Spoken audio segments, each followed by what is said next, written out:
สวัสดีครับ ตอนนี้อยู่กับช่องเรโอธนบุรีสเตชันนะครับขบวน 257 นะธนบุรีน้ำตกปู่ GEK ทำขบวนนะครับนัมเบอร์เรามาดูกันนะครับปู่ GEK นัมเบอร์อะไรครับจะทำอะไรปู่ตรงนี้ปู่ทำ257 นะครับจะรอดอุโมงค์นะครับรอดอุโมงค์มาแล้วครับปู่ GEK นะครับ4004ครับปู่ GEK 4004ครับ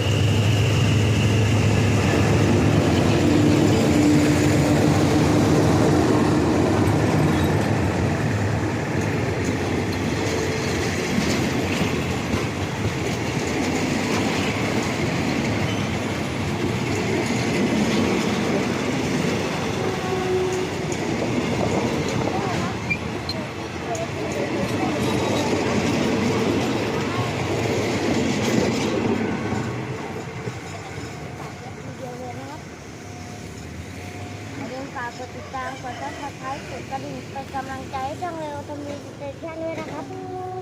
สวัสดีครับ